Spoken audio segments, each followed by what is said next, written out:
Here are all the new MMOs coming in July in chronological order, starting with the first day of the month. July 1st, Mortal Online 2 Sarduka Expansion. The biggest update ever for Mortal Online 2 launches this month. And in case you didn't know, if you like this video and subscribe to the channel, you get to stay up to date with new MMOs every month via my MMO monthly series, which you're watching now. Also follow me on Twitch. I am streaming every single day. But yeah, the biggest update ever is coming for Mortal Online 2, and with it, a brand new continent and server located in North America. As I understand it, this new zone is pretty much its own server and will effectively be a fresh start for everyone. However, over time, this continent, which is its own server, will eventually be connected directly to the pre-existing one that's located out of EU. I'm not 100% sure how this is going to work, considering I've never personally played Mortal Online 2, but Sarduka itself does seem to be a fresh start, so expect a solid reset with players and economy with the usual content updates you'd expect from an expansion. July 4th, Battle for Embolia, a new indie title from a solo developer that's being described as a fast-paced indie MMORPG with responsive combat, meaningful progression, and constant updates. This one looks like a pretty low budget indie MMO, so I'd keep my expectations very low for this one. Based on their game description, it sounds like this is more of a PvE focused game that delivers a raid boss encounter. If you're super into getting crushed by giant boobs, then maybe this one could hit home for you. I genuinely believe with the advancement in technology, we're going to see a lot more smaller indie MMOs pop up. And on July 10th, we have another one from a Brazilian solo developer called Elderwood Online. Elderwood looks to deliver a more classic MMO experience that you'd find in the late 90s and early 2000s. Like most older school games, it sounds like this one leans more sandboxy with your classic exploration, gathering, and crafting systems. But the game also does mention PvP content. Personally, I get Ragnarok vibes with this one a bit. Maybe it's the slower tile-based system. Whatever it ends up being, though, one thing is for sure, expect a low-budget experience. As empty as it looks, it kind of has a charm to it. Not gonna lie. I may check this one out myself on Twitch. It's a hell of a month for you, apparently, if you love indie MMOs. On July 15th, we have another one called Spirit Vale, a more modern-day iteration of the classic Ragnarok, which is launching on Steam under early access. This solo dev MMO, unlike most indie MMOs, has actually made a bit of a splash already in the MMO scene, with a lot of people praising it, peaking north of 6,000 concurrent players on Steam this past May during the playtest. This is a game that has frequently come up in my own personal chat, and after checking it out myself, I could definitely see the appeal, mainly for Ragnarok fans though. If you've ever played Ragnarok, you'll feel right at home. If you've never played Ragnarok though, and you're more of a modern day gamer, you may not actually really vibe with this one. At least I don't think you will. In a nutshell, you'll go out there, target farm gear, put a cool build together, and farm the shit out of mobs by clicking. I have heard the devs are adding more content to the game, which includes the recently added PvP modes, but I do hope they'll have more content available when the game officially launches, because there isn't too much right now. Here's a different one. Seed.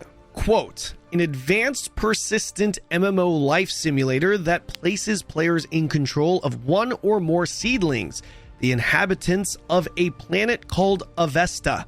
This one is set to launch July 21st with a Steam launch later in the fall. As the quoted description describes, Seed is a life simulator MMO that is completely player driven. You'll essentially be guiding seedlings through their life in a real online society. Social systems like government and crime, jobs, relationships, even aging. You will quite literally be born, live your life, then die. You guide your seedling through their life and everything that comes with it. Not sure how popular this game will be, but hey, at least it's an interesting concept. Speaking of interesting, another one we have is Soulbound, coming to early access on Steam July 21st.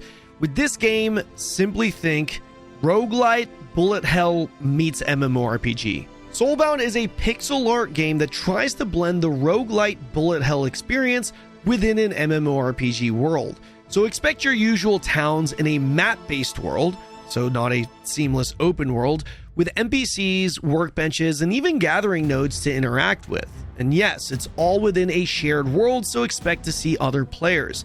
However, the core gameplay will have you teleport into instances either solo or with your party, like how you do with most dungeons and MMOs. The only difference being in Soulbound, the gameplay within these instances turn into a faster-paced roguelite bullet hell mode. I think this is a really cool concept because, let's be real here, that kind of gameplay is generally pretty fun. Tying it to a permanent progression MMO world is a really neat concept. With that said though, when I played this game on its non-Steam pre-release client, the game was plagued by lag issues. I'm really hoping they are able to address these issues for the Steam launch because it will be an absolute killer if they can't. One last thing, I do believe this game was originally an NFT game, but they decided to move away from all the crypto stuff, and now it's just another indie MMO. Dragon Sword is launching on Steam globally July 23rd. This is another title that I wouldn't label as a real MMO, but considering this was originally designed as a gacha MMO light and the supposed successor of Dragon Nest originally, I'm adding it to the list. I think enough of you guys are interested in it. As I just mentioned, the game was originally an online gacha game, but instead the game has pivoted to becoming a non-gacha action RPG with online co-op. I actually did get a chance to play the original iteration of this game during a Korean test. If you guys want to check that out, I'll leave a link in the description below. But keep in mind, this was before the pivot. If Dragon Sword is anything like the version I played, and I would imagine the gameplay at least is, the game felt like a Korean take on Chinese open world gacha games. Think Genshin, but with combat that is noticeably heavier and less spammy, which I personally kind of like. But one thing is for sure, the game is absolutely nothing like Dragon Nest at all. I'm not sure why there was any connection made there. It feels like we're getting a lot of modern EverQuest-like indie games. This time, however, we have the real thing. EverQuest Legends is launching officially on July 28th. The game will be purchasable for $20, and it will be a sub-to-play game, the sub fee being $10 a month. So what is EverQuest Legends? EverQuest Legends is a modernized version of the classic EverQuest that launched back in 1999 that's supposed to be a more solo and casual friendly version. While there are still 4 to 8 man party dungeons and raids, the entire game is supposed to be playable entirely solo if you wish to do so. Along with this, Daybreak has made updates to the quality of life stuff, including UI UX to further modernize the game. As someone who's never actually played EverQuest, my early MMO adventures began with Korean MMOs. Go figure. I'm actually interested to check this one out for myself, considering the modernization updates and, most importantly, a fresh start server.